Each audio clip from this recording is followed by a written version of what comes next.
What's up, everybody? Welcome to the Johnny I Pro Show. I have here no other than Mike Santana. Welcome. What up? What up? I gotta say now, how do you love Toronto? Is it very similar to New York? No. No. Nah. It's cool. It's cool. I've been coming up to Toronto for years already. I love Canada in general, man. Like I got to go to the West Coast recently. Went to Banff and all that stuff. It was amazing. Yeah, something different for sure. I gotta say now, what got you into wrestling? The fans love to hear this. What got me into wrestling, man? It goes back to maybe 4 years old. My grandparents were the first ones to show me wrestling. And the first event that I remember seeing as a kid was WrestleMania 7.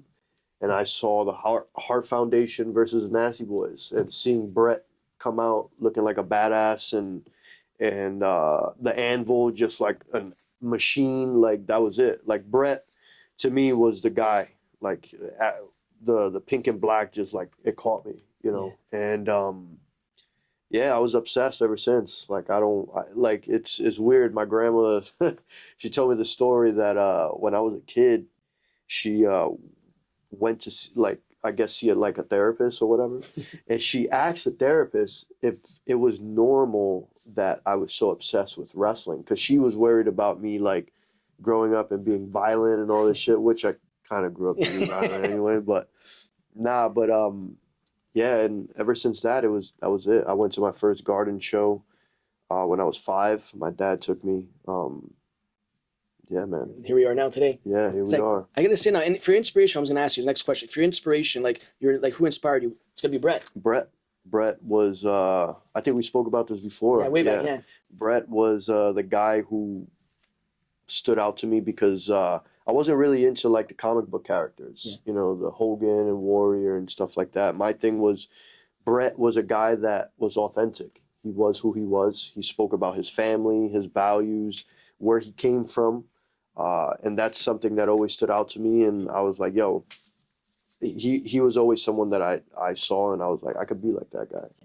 And here I am, like I've modeled a lot of what I do, and just like my career, I represent who I am, where I come from, my culture, you know. So that was the guy. Exactly. Now you say your culture as well. Like you have obviously a tattoo of your flag right there. Yeah. Like just like Puerto Rico and stuff. Like what does it mean to you always represent? Oh man, it's a huge deal. Like I grew up very immersed in my Puerto Rican roots. My grandparents took me to the island again, like 3-4 years old, and I grew up going back and forth.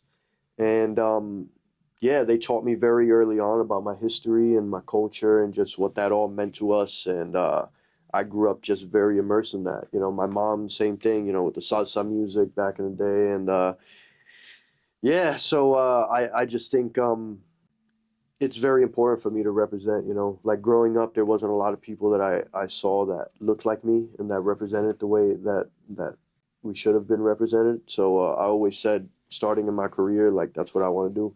And I feel like I've done exactly that. Since I've started my wrestling career, I was going through so I have 20,000 pictures on my phone. No bullshit, right? And I was going through every now and then I'll go through my pictures, and I saw a picture of my very first promo picture that I took. I was maybe like 18 years old, right after wrestling training. You have it right here right now? I think I do. I might. Okay, some exclusive TMZ stuff right here. So, yeah, so I have the Puerto Rican flag on. So that's always kept like the image, like the bandana. You kept the same. Oh, there it is. See? Oh wow, right there. That's your camera right there. Look at that. That's my very first promo picture. Look at that. The Puerto Rican flag. Damn, I was a child. Here today, legendary. Actually, now growing up in New York, was it very big, like just wrestling in New York at that time growing up? Oh, absolutely, man. Like at the time in the 90s, WWE was going to the Garden at least once a month, right? They were doing the house shows there. And I went to my first one in 96, and I went to them every month when they came. Yeah, they had the $20 tickets, bro, and that's not even fees nowadays. Yeah, exactly. Yeah, so wrestling. I mean, you know, New York has always been like the Mecca, the Mecca, right? Yeah. And the Garden, and just I feel like I came up and I grew up so lucky, and not just as a kid with the wrestling, but getting into wrestling and becoming a pro wrestler. Like the Northeast, man, was the hotbed, right? Especially like that early 2000s, and guys like Homicide and Low Key and Amazing Red, the SATs, all these guys. Like I was blessed to come from a cool place and be mentored by all these guys. I couldn't have said it better. Now, obviously, growing up as well, like meeting Ortiz, and you guys did the team EYFBO. Yeah. Like, how did that all come about right there? So he and I met when we were teenagers, right? We were doing backyard wrestling with the same group, and we met during that time, and then we separated. We both got trained in different places, and then we came together like early 20s. For me, early 20s. He's older than me, but and yeah, we were just like, yo, we should become a tag team. We were working together at the time, and we were like, yo, let's do this tag team thing, and it just snowballed from there. Yeah, and then we we started training together, started traveling together, and then we got signed the first time together. Exactly. Now, see as well. I seen right here as well. What popped up was Jersey City Wrestling. You guys defeated Janela and X-Pac. Yeah, that's a legendary match. That's old school. Right? Yeah, it's crazy. Stuff. It's funny because we wrestled Janela and X-Pac, then we wrestled Janela and Jake the Snake Roberts, which was insane. I got a funny story about that match. So we wrestle Jake and Janela, and Janela is doing most of the work, obviously, right? Because that's just what he does. And Jake gets tagged in, hot tag, running on both of us. We get to the end of the match. He DDTs Ortiz, pins him 1, 2, 3. I go to the back, right? But then when I get to the back, Brett Lauderdale, which is the guy who runs GCW now, he's like, yo, you want to run back to the ring and take a DDT from Jake? And I was like, I didn't even respond. I just ran back to the ring. And I ran in and I took that DDT, boom. And me and Ortiz, I remember we're laying there and I hear someone laughing off the side, right? And I look over and it's Ortiz and he's just dying. And I'm like, what the hell are you laughing at? Yeah. He's like, we just got DDT by Jake the Snake. And it was funny. Now, House of Glory and stuff like Hog, what is this? Is there a special place in your heart? House of Glory? You're also there last night as well, correct? House of Glory? Yeah. No, I was in Vegas last night. Was that where the JBL came and interfered in your match? That was Fourth Rope. Oh, okay. You're everywhere. Everywhere. This is what I do, bro. Holy. Nah, House of Glory definitely has a special place with me and my career. I started there 2014, the first time, and it's always been a place that has helped me grow and help get me on the map with a lot of things. Always gave me great matches and stuff like that, and it allowed me to get in the ring with guys who were more experienced and better than me. And for me in wrestling, like, you have to wrestle people that are better than you. That's how you get better. And I was thankful enough that House of Glory gave me a lot of opportunities to do, and they still do, you know what I mean? And I told myself when I, got a name behind myself and I became this person, I always wanted to give back. So that's what I'm doing now and helping out a lot of the younger guys there and help elevate them. Exactly, like as in the veteran role, basically. Yeah, exactly. Do you like the veteran role? Do you like the name veteran? I mean, yo, I whatever you want to look at me as, bro, this is what it is. And also, one popped up here as well that you were in Germany at one point for the WXW. Yeah. Walter, which is now Gunther, of course, tonight main event. Yep. And I'm gonna say also the Briscoe brothers as well. Yeah. Like, how was Gunther even back then? Yo, so crazy about that weekend. That week, it was the first time we were in Germany. We went for their big tag tournament, right? And that was like, back then, it was a huge deal to do that tournament. So our 3 matches were Ring Conf, which was Walter and Timothy Thatcher, the Briscoe brothers, and Homicide and Low Key. So imagine a weekend where you have to go through those 3 matches, right? And man, honestly, like, that weekend was one of the times where, like, very early on, where we were like, yo, I'm meant to do this shit. Yeah. And just getting the nod from those guys, especially getting to work with the Briscoes, man. Like, to me, no bullshit, man. The Briscoe brothers are the greatest tag team of all time. I don't care what anybody says. I'll put them against anybody. Like, there is no one in this industry that will go against the Briscoe brothers. That's how I feel. Was it the chemistry? What makes you? Just their chemistry, how their consistency, and how long they've been doing it at such a high level. If you look at their matches from the beginning to, a few years ago, they didn't lose a step. Yeah. They kept, like I always say, like one speed, bro. Yeah. Those guys are the definition and epitome of one speed. You see your name across from the Briscoe brothers, you better lace them up tight and you coming to work, And that was one thing that always stood out to me.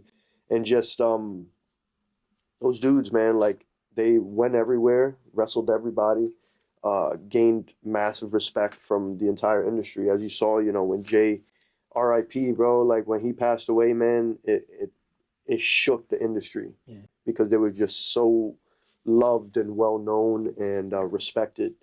And yeah, man, but going back to the WXW thing, that weekend was just insane. And man, I like now being in this point in my life and in my career, I take a lot of time to reflect on a lot of things, All the places you've been and done. Yeah, man, because like I have a 16-year career and I'm a poor Puerto Rican kid from the projects in New York, you know what I mean? And the fact that I got to travel the world, I get to do what I love to do on a weekly basis. My daughter lives a great life because of what I get to do. Bro, I'm blessed, bro. You're winning. Yeah, all day. Yeah, exactly. All day, bro. And I love it. Like especially the past few years, like I brought myself up from the bottom, and like I feel like I've been proving that either you want it or you don't want it, right? And I told myself when I came back from my injury and I dealt with my personal issues and stuff, I was like, I want this shit. Yeah. And I'm going to do whatever I have to do, And at the end of the day, we hold the keys, yo. Exactly. We hold the keys. It's up to us. Right? Now you manifest it as well. Yeah, absolutely. It's real. I manifested it, I made a plan, and I executed it. And that's where I'm at now. Couldn't have said it better. Now also as well here, Mexico. I remember one time we talked about this. You said Mexico crowd is crazy. Insane. Oh yeah, for sure. So you've been to Mexico so many times as well and stuff. Let's talk about that. Go to Mexico. It was awesome. Like first of all, Conan is like a god over there. Yeah. First of all, I remember the first time we wrestled in Tijuana, and we did a show there in one of the legendary like arenas. Jam-packed, bro. Like it was insane. Had a crazy match, and then we go out afterwards and we're in a car, regular car, Conan sitting up front. We're stopped at a red light and he has his window down and he has his arm just chilling, and one person notices him and starts bugging out. Michael Jackson, Mexico. Yo, and then that caused like a chain reaction of other people noticing. And we were at that red light what felt like forever, bro. Like holding up traffic. This dude is the truth. But yeah, always a great time working in Mexico. We got to work freaking Lucha Bros in Mexico. Is that where you first fought the Lucha Bros there? No, the first time we fought Lucha Bros was at Bar Wrestling in LA. What? Yeah. Wow. No, was that? It was either Beyond Wrestling or in LA. One of those two were the first time. But then in 1 year when we had that like crazy run with them, we wrestled them 23 times in 1 year. Around the world. We took the match, Mexico, Canada, the US, England. I mean, we were everywhere. But you guys could like just read each other. You guys could just bro. Like, yeah, I can imagine. Insane. Another story, we wrestled in England once, another tag tournament, and we weren't even supposed to wrestle each other, but the other team that the Lucha Bros were going to wrestle got hurt. And the promoter comes to us and he's like, yo, you think the show is about to start in 10 minutes. Yeah. They're the opening match. You think you guys could wrestle the Lucha Bros like in this opening match? This is going on in 10 minutes. And we just look at each other. Let's go, Papi. Lace it up. Let's go. And we went out there, bro, and one of the best matches we ever had. And we didn't even we barely talked to each other. Do you still keep up to par with them now? Oh, absolutely, yeah. And just seeing the rise right now, it's beautiful. Incredible. It's beautiful. Those dudes, true friends, true brothers. Yeah, they earned it. Yeah. Yeah. I guess now when now you're joining now Impact LAX, like what did that mean to you when do you guys both get signed together? You and Yeah. Wow, what did that mean to you just to get signed right there? It was awesome, man. It was a crazy experience because before that, I was working a full-time job. my very last job was I was a conference coordinator for a law firm in Midtown, and I would never imagine.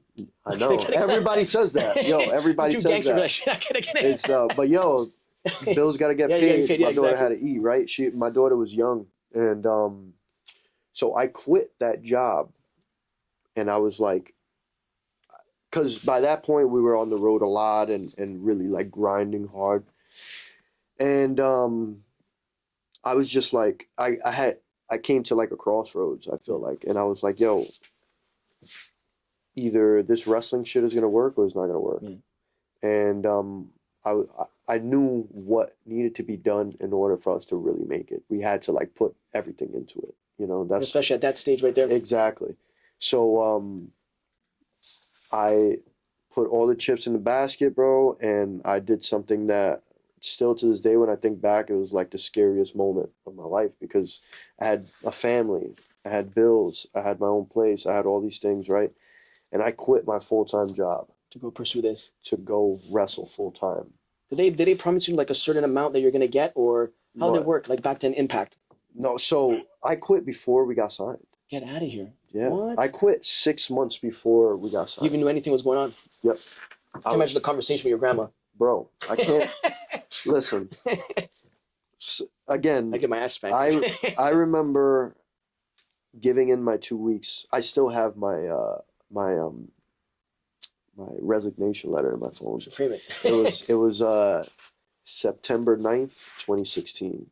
It was my last day as like working a full-time job. So then you signed, it was a 2016 or just before the new year? It was so I quit September 2016, March 2017 I got signed.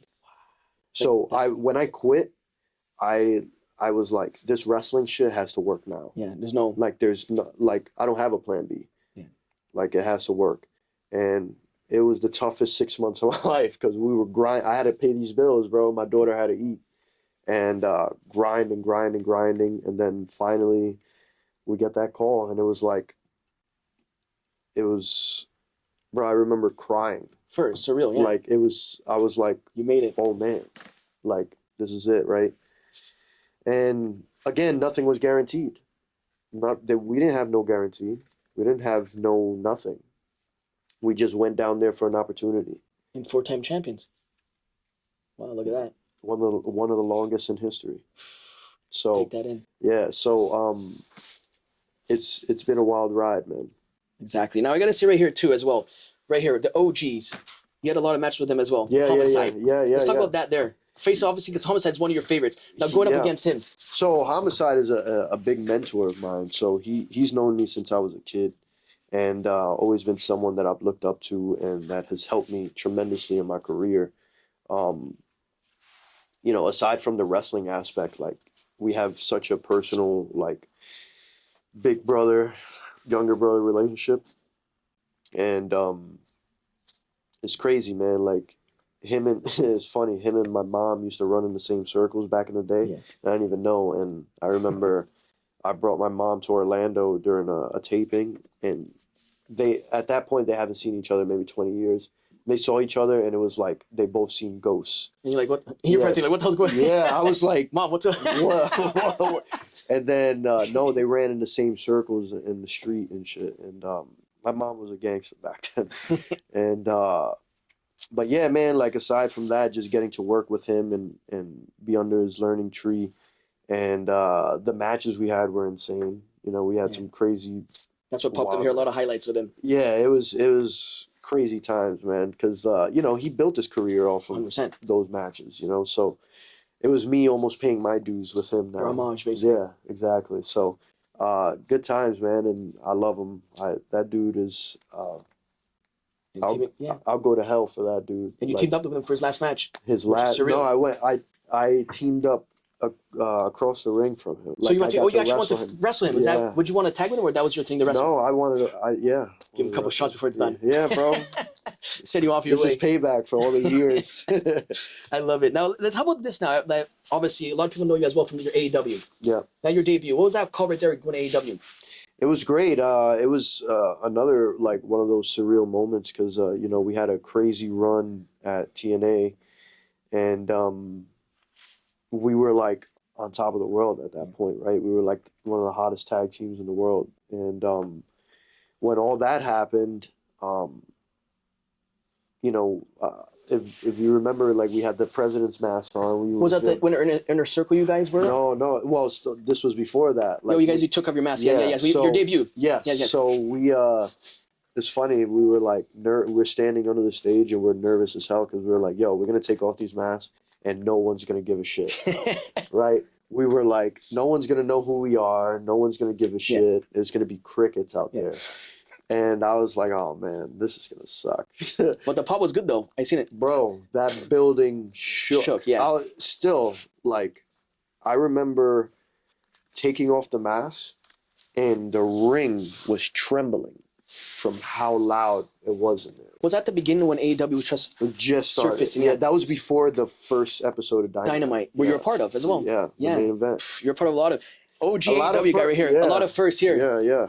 Now, like just like in that your debut as well and stuff. So everybody's like, you're saying then, but I rewatched that. I can't swear about epic shit. Oh, epic shit. It was insane, man. Like and again, like I got to learn a lot during my time there. I got to do a lot of firsts, right? Yeah. I got to wrestle a lot of cool people and learn and like I don't ever call like an experience a bad experience. There's always a learning experience. Always in life, regardless. Relationships, family, whatever it is. Exactly. So to me, it was a learning experience. I got the most out of it, and we move on. And now you're part of so many moments as well. Like say now the inner circle, and like if I could define these moments for you now, being a part of the inner circle or the blood and guts match, which is mental watching that. And obviously right here it says the Anarchy in the Arena. Anarchy in the Arena, Stadium Stampede. Yeah, Stampede as well. Like if you could now choose one right there that just like I think the first Stadium Stampede during the pandemic, that's what blew up. You guys were everywhere. We didn't expect it for it to blow up. Like we literally were like, this is either gonna be terrible or it's gonna be cool. Yeah. We were at that. It was the pandemic. We were just trying to do something different, right? And we didn't expect it to get the reaction that it did. And after it aired, man, it was insane. Mental, crazy. It was insane. And then I'd say after that, we did Blood and Guts with the Pinnacle and stuff. That was cool stuff. Anarchy in the Arena was also cool. But like I think Stadium Stampede was like the one that like blew up the most. Yeah. I gotta say as well. Now I gotta say transition yourself from a tag team to your singles as well. So we all know you faced obviously you did that crazy promo, then you fought him in the no DQ match. Yeah. But now give me that transition now from tag team to where you are now, Mike Santana. Was it a big difference? Like of course there's a difference as far as like dynamic in the ring and stuff like that. But to be honest, like I felt like this is what I was meant to do. You know what I mean? Yeah. And like when I was out dealing with the injury and dealing with my personal life, like I made sure that I did what I needed to do to transition comfortably, right? Yeah. And have everything go smooth. Like I started training a lot. Once I was cleared to get in the ring, started training my ass off. I heard nutritionist. Yeah, everything. Who said that? But obviously you know who. I know. He praised you on my show. No, Alexander said you came back shriveled. He said like best shape of your life. Nutritionist. Yeah. Bro, like I told myself like I'm coming back. There's a new person. That's it. You know what I mean? Like like I said, I went through hell to get to where I'm at today. So, and again, like pro wrestling, this is it for me. Like I think that's been also like, I guess a secret to my success is that I never gave myself a plan B. Yeah. I was like, it's either this or nothing, And thankfully, like I've been able to do the things that I've done, and my daughter lives a great life because of what I do. So, exactly. But yeah, man, like I put everything into it, and I was like, I'm gonna come back and I'm gonna do it to the best of my ability and go all out with it. And everybody knows Santana's on the map, that's for sure. I'm trying, bro. I guess I noticed as well. You're very big on obviously your daughter, and stuff. Like, how was like fatherhood? Did it really like it changed you? Like, how was fatherhood? 100%. In the beginning, it's rough, right? Because it's such and I was young. I was 23 years old, right? So, I'm still trying to figure things out on my own and figure that side of myself out. But yeah, it was rough in the beginning and in the transitions and whatever. But like I grew up the oldest of 5 kids, right? So like I grew up helping take care of my siblings. So Yeah. that aspect I was comfortable and I was fine with. It was more of like now being that I had went through so much as a kid and have experienced so much as a kid, I told myself I need to do everything in my life and in my power to make sure that my daughter never experiences anything close to what I went Not through. that shit. Yeah, man. So like that was the key, right? And then unfortunately, like a lot of things happened in my life, losing my dad and had to deal with my addiction issues and stuff like that. And thankfully, there was what happened was, I was in the depths of like my addiction issues, and what really changed everything around for me was my daughter wrote a Christmas list one year. And in her Christmas list, she asked Santa for dad to stop.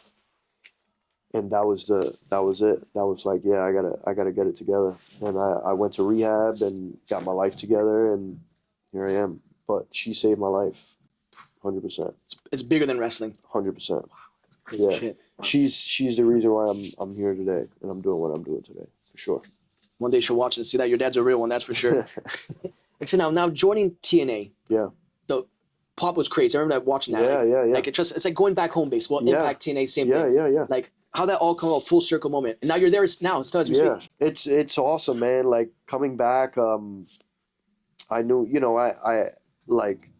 I knew TNA was somewhere where I needed to be, you know what I mean? And I like had a great relationship with everyone there, and I knew like it's all about opportunities, right? And are you going to be given the opportunities to prove yourself and show that you could do the things that you say you can do, right?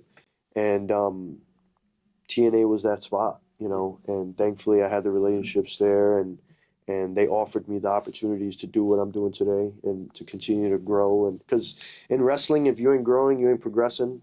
Then you're stuck in the same spot. Yeah, bro. And I refuse to do that. So, but yeah, it's been great. And just seeing their progression and seeing how much they've grown since I was in TNA in the dark days, bro. Now it's the bright days. Yeah. Partnership, now, WWE, all yeah. that. Now it's great, and just seeing everyone is hungry. And it's honestly like to me, best locker room in pro wrestling. Yeah. And everyone is there to help elevate each other, and everyone has a common mindset of growing the product. We want everyone to win. And yeah, it's been great being back, and the feuds and the things I've done since being back has been great. Got to work with Josh and do a I quit match. Yeah, do a short program with him. There. Yeah, it was. I mean, we kicked each other's ass. Like I said, it's probably match of the year. It was before the year ended, I believe, or just about. Yeah, it was January. Yeah, I said it myself. I'm not no Meltzer, whatever you want to call, but I said it was a match of the year. That's crazy. It was fun. It was Josh and I have a great relationship. He's my best friend. Straight up. Me and him talk all the time. Same with Steve Macklin. Like we have the friendship bracelets. I didn't say anything because I didn't say anything. I was waiting for that to come. But he said on the live show, he said the bracelet. Yeah, that's the one right there. Yeah. Infamous. We all have it. Put online on sale. You never know, some fan will like limited. Nah, but yeah, we all have a great relationship and common mindset when it comes to this. And yeah, just working with Josh. Josh, like we've known each other for 10 years, and we always had a great rapport with each other. And like, I've told him this so many times, like I have such an immense respect for him and what he's done and what he's given to pro wrestling. And not just that, aside from that, he's an amazing father. You know what I mean? And yeah, and just getting to work with him and get that nod from him as like, because everyone knows he was the face of TNA. Oh, you know what I mean? Longest reigning. 100%. Yeah. Like, yeah, I feel like it was like AJ Styles. Josh Alexander, yeah, right? You gotta give his credit. Yeah, 100%. And getting to have his last like major feud before he left was a huge deal for me. And him like pretty much passing that torch over to me was 100%. a huge deal to me. And I was nervous as hell. I was texting him, you know, leading up to the match, like, man, like I'm nervous. Yeah. Not just because of the significance of what it means, what this match is gonna mean, Yeah. but I wanted to make sure that I gave him Everything. the match that he deserved on his way out. I think he mentioned that as well. Yeah, he said you're very much like on a man-on match. Like, how did I do? And stuff like that. Yeah. It was more of like, because he has put in so much of himself there, I wanted to make sure that I reciprocated that to him before he left. Good farewell. Yeah. Yeah. So, Crazy. So, And now seeing him now in AEW. oh yeah, he's gonna kill it. I suggest everyone better strap their boots tight and get ready, because Josh is gonna give everyone a run for their money. I'll say it to everybody right now. Y'all better strap it up, because it's gonna happen. I love it. Now you got to see yourself as a push. Not say this because I've known you for a while and we're here on the show. Like, the face of like TNA now. Like, let's be real for a second. Like, one of my buddies as well. Like, he writes a show as well. His name's Nino. Shout out to you. Like, he said, like, when he heard you, he's like, that's the face of TNA right now. He said, like, you know, like, there's gonna come a point. Like, of course, you have the X Division title. You have, but like, can we see a push perhaps? I'm here for the world title, bro. Yeah, that's what I mean. Yeah, it's Mike said, you have the history behind your name. Like you know what I'm trying to say? Like, you just go right after that. Yeah. The fact that people see that now is wild to me. Like, it's crazy. Today is the 19th, right? Today is April 19th. April 20th makes my 1 year of being back with TNA. Okay. April 20th, I make 1 year back, and it's crazy to think that in 1 year, Impact. I have like done what I've done. You know what I mean? No one can say that. So but again, I'm thankful, I'm humbled, and the work don't stop. Yeah. So the beginning, if you think about it. Hell yeah. Exactly. Like, I know it's crazy, because like, just me thinking to myself, I know the work that I'm gonna put in. What you're capable of doing. And I'm ready. Like, I'm so locked in right now that, like, scary out. Yo, it scares me sometimes. Like, there's times where people got to tell me, yo, it's okay. Chill out. No, but you got that like aura, like, you know, when I seen as well, like, I think it was yesterday, you're in Vegas. Where were you in Vegas yesterday? Yeah. Like, you come out to you come out to the arena with just like that New York style, like, bro. Like that gritty. Like, you got the aura. When they say somebody has the aura in wrestling, like, he's got the aura. Nah, I take it with me, bro. Yeah. Like, I carry that shit on my back. Like, again, going back to Bret Hart, you know, Calgary, Alberta, Canada. Yeah, you know, exactly. like that. And he does not carry, represent. Bro, he is the president. Yeah. You know what I mean? You remember that segment when he did as well? I remember a lot of recaps and stuff. He was saying stuff like, you know, I don't care about this now, America this. Like, he was going at it. He didn't give a shit. No, he went straight. He's the man, bro. Like, and for me, like, when it comes to New York, and also another one, like, having Homicide's last match and him telling me, like, yo, you're the torch. You're the next guy. You're the guy that's gonna put the city on your back. And craziness, yeah. You can take that in for a second.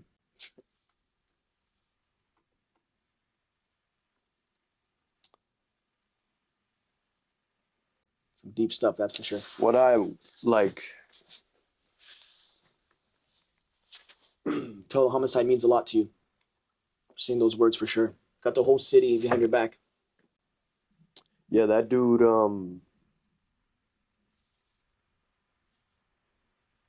like, I'm thankful, like, that, you know, before my father, like, when my father passed away, like, I've told this story before, Homicide was one of the first people at my place. He showed up to my apartment at midnight, him and Loki, and they sat with me for hours, you know, all night. And just the respect and admiration I have for him, and just like what he's done for me. And I remember, like, as a kid and coming up saying, like, yo, I want to do what that guy did, you know, and he made me realize that it was possible. Another poor Puerto Rican kid from the projects. And for him to be like, yo, city's on your back. Big words. I'm like, come from him. Yeah. Like the GOAT of New York, right? Like, wrestling legit. And the same thing with Amazing Red, man. Like, me and Red have a great relationship, and he's another one that, like, we've had plenty of talks in private where he's just like, you're the guy. Like, they ain't nobody doing it like you right now, you know? And for me, I feel like I've been blessed to be cut from such a great cloth of those guys. And the fact that I'm elevating and I'm progressing their path, you know what I mean, as one of those guys is like, that's everything to me. Especially getting the blessings from them. Oh, 100%. And all that. You could tell it means a lot to you, that's for sure. Sure. I gotta say now, you're saying like on your nickname now, Born Nasty. Born Nasty. Now, Nasty came from Nas? It definitely came from Nas. Yeah, okay. Yeah. But it's like, you know, New York culture, Nasty is like the highest elevation of the best of what you can do, right? Like, and Born Nasty, like I started like pretty much like a brand, right? And called it Born Nasty. And I feel like the whole basis behind it is that I'm a true believer in we're all born with something. Something, yeah. We're all born with something special.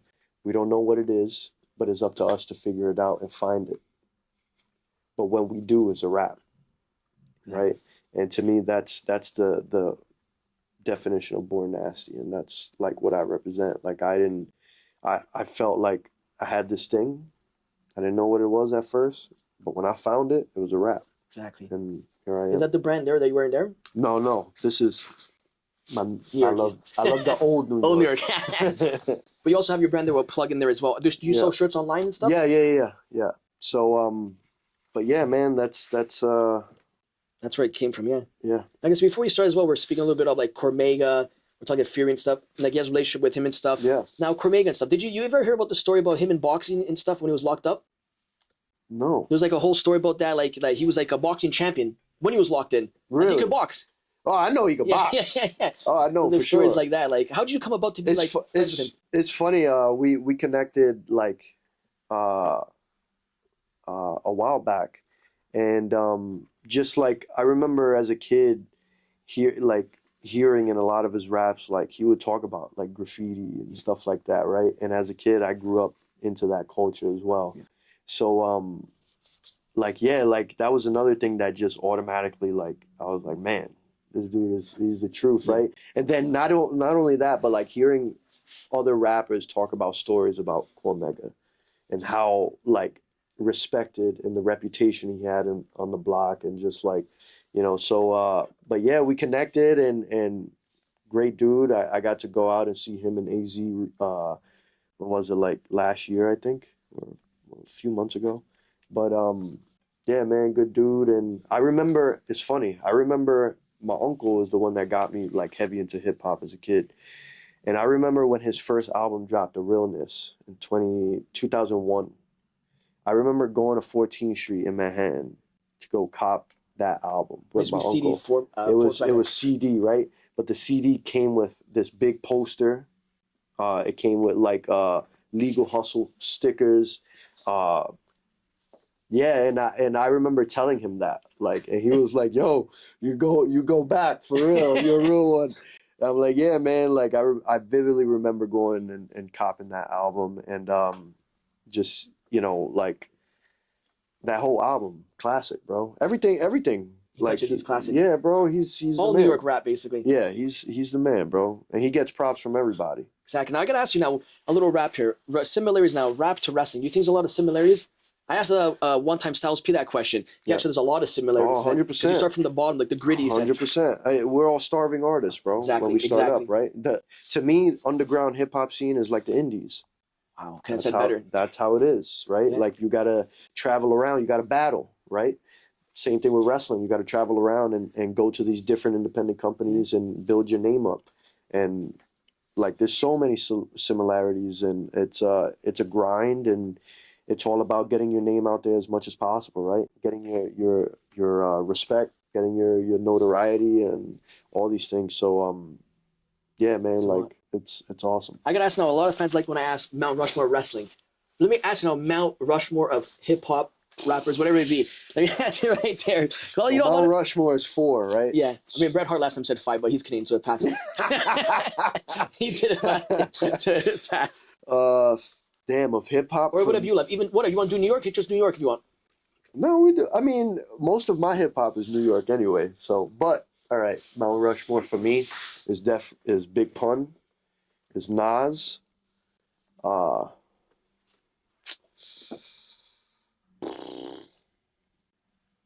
Damn, this is tough. Put me on the spot. All right, Pun, Nas. I gotta put X up there, DMX, and Jadakiss. Yeah, Jadakiss crazy. For me, I'm a lyricist dude, bro, and those four are lyricists. And I see you post as well on your thing the battle that he had with Dipset.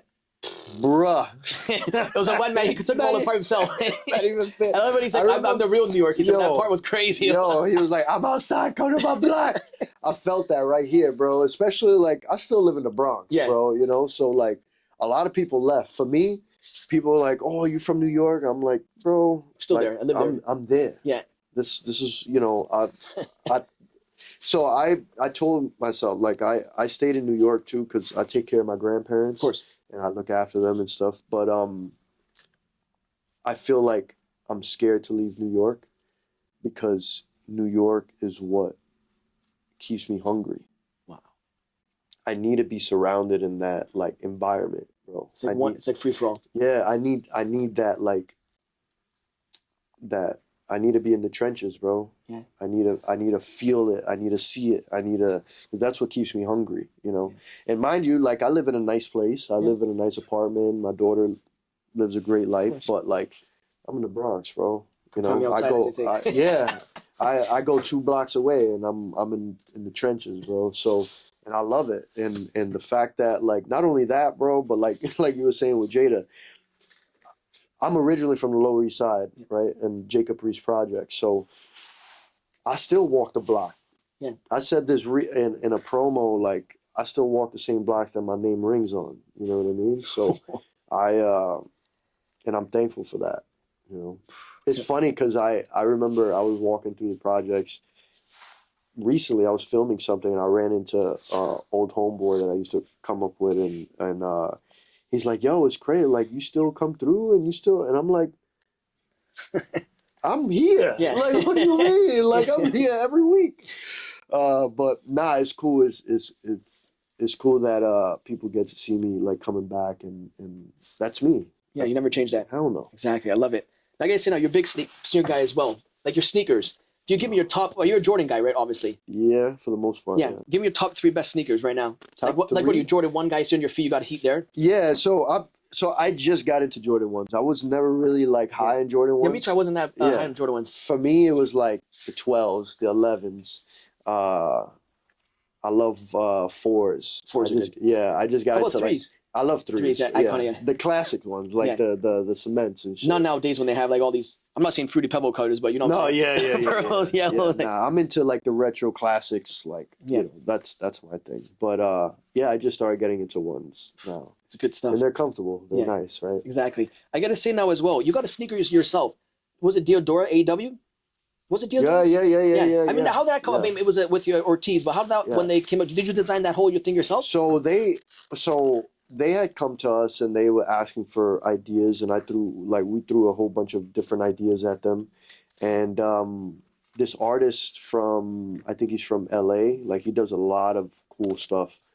He ended up designing it and doing some cool stuff with it. But it was so random. Like I didn't know. I was like, they were like, hey, go talk to these Diodora people. They want to design a sneaker, and I had just got to the arena. I was like, excuse me?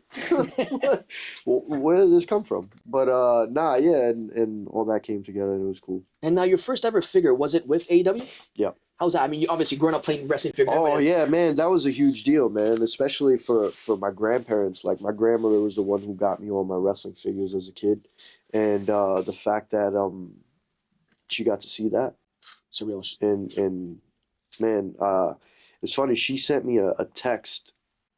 She was in Puerto Rico and she went to Walmart in Puerto Rico and sent me a picture of my wrestling figure in Puerto Rico. Wow. And the fact that my first figure was the first wrestling figure in history to come with a Puerto Rican flag was a huge deal. What? So for her to see that and just the text like that she sent me was just amazing. Crazy. And yeah, man, it's been And a lot of it's been icons pretty cool. from Puerto Rico. What, Salvador Vega as well, right? Yeah, yeah, The kid, yeah. he didn't even get a flag on his toy. Exactly. So take that. I love it. I gotta say that we're winding down here now. If you could pick, as we spoke as well last time as well, your favorite, just say in general, like if you could have a dream match, somebody from the past and present. It could be a favorite wrestler, it could be whatever it be, Yep. but somebody now from the past and the present. Past, of course, Bret Hart, right? Yeah. And present, AJ Styles. AJ Styles is the match that I'm chasing. I mean, and makes total sense now. They could. That's the match that I'm Yeah. chasing. I don't like. I've never really been into like dream matches and stuff like that. But for me and what it means for me in my career and just where I'm at in TNA and with everything going on, AJ Styles, and I want it to happen in a TNA ring. At your like the face right now, like the Yeah. OG there, and then AJ Styles doesn't have I don't know how many years left. Yeah, It makes sense. Wow, yeah. that's So like that. That's my number one. That's a match good right thing now. there. Now, if you give me now your Mount Rushmore of wrestlers, Of wrestlers, damn.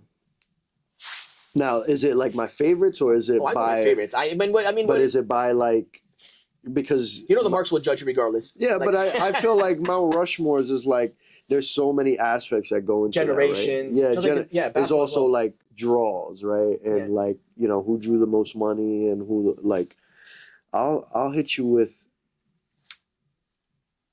my favorites. Guys, I won't go into like the technical shit. Yeah. But Brett is obviously up there. Brett, Eddie Guerrero, Kurt Angle, and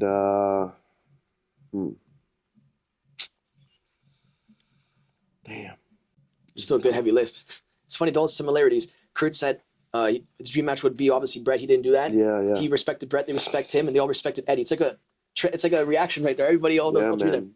Cut from the same cloth, all those guys, man. So Brett, Eddie, Kurt. Angle.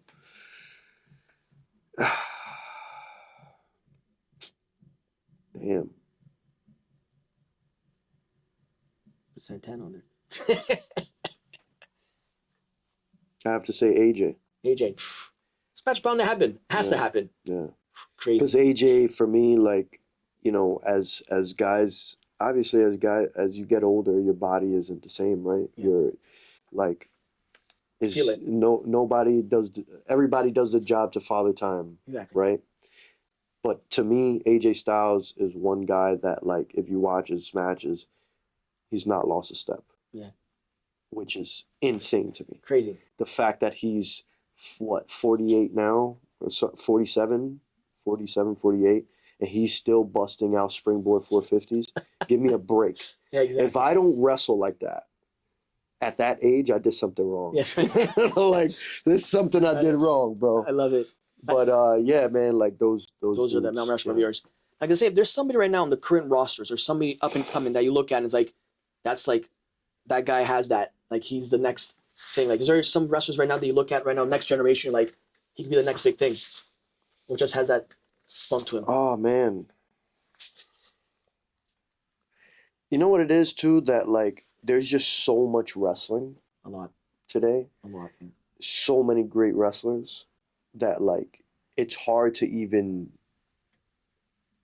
pick one, right? And pick a few. Like, it's just, we're living in such a great time to be into wrestling, to be a part of wrestling. And there's so many guys just killing it, and women too, right? Like, everybody, just across the board, everyone is killing it. But like, there's, you know, as far as TNA goes, like, there's a lot of young guys that are like up and coming right now, and that I think in a couple of years are going to be insane. Like, there's Leon Slater, there's Casey Navarro. Like, those two guys, I think, are going to be the face of the X Division. Stars, yeah. Yeah, like those are going to be the two guys that are going to continue carrying the company going forward, like in the future.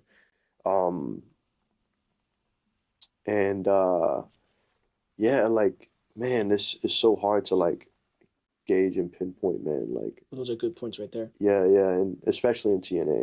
Like, And now, if they're like, say for instance, now if somebody's like comes up to you, like a fan or look up to you, want to become a wrestler, like a youngin, and like, I want to become a wrestler. Like, what is your advice to them nowadays? Now, in this day and age, there's like hundreds of thousands all over. don't. No. Nah. Honestly,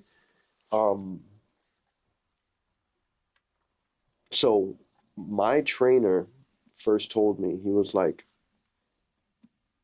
get ready for a life of pain, right? Because you're giving your body to this. Yeah. But for me is like what I would tell a young guy is be obsessed. Because for me is like that's you have to be obsessed with this to be successful at it, right? You have to give everything to it and understand and realize early on that you're going to give everything and there's going to be times where it's not going to give back. And that's something that you have to accept and be okay with. Your hard work will pay off. You will do some cool stuff. Don't focus on the money. Don't focus on the fame. Those are all the wrong things to focus on. But just like work pays off, bro. Exactly. You know what I mean? And pay your dues. Learn as much as possible. Be a sponge. And give everything. You know what I mean? If you truly, like I always say, like there's part-timers, there's people that do this for a hobby, and then there's lifers, right? You need to realize which one you're going to be and be real about it. Exactly. You know what I mean? Because authenticity is very real nowadays. People see that. People attract to it. 100%. And yeah, man, like train as much as possible, study tape as much as possible, and pay your dues on the road. Put those miles in. Yeah, exactly. That's where all the experience, all the learning, everything is done there. I've said it better. You know? Now, when it's all said and done for you, what do you want the fans to remember Mike Santana as? Oof, damn. Oh man. I want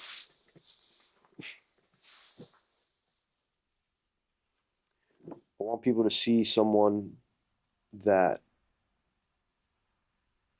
made something out of nothing, that used this platform and just someone that truly used this platform to help inspire others and to also show that it's possible. Anything. Doesn't matter your circumstances, doesn't matter where you come from, doesn't matter what you've been through. You put in the work, you get the results. And I just want to be remembered as someone that was authentic and stood true to himself, and that yeah, man, that represented. Exactly. You know. And now, if we're signing off now, there's a message right there to the fans that stuck with you for all these 16 years. Yeah. If you give one message to them right here. I can't thank you enough, man. It's because of you guys that I get to feed my daughter and give her a good life, and I'm forever grateful for that. And stick with the ride. We're just getting started. Exactly. The guy's one of the realest right here. Born nasty himself, straight from New York City. Mike, appreciate it. Hell yeah. We're out, guys. Thank you so much.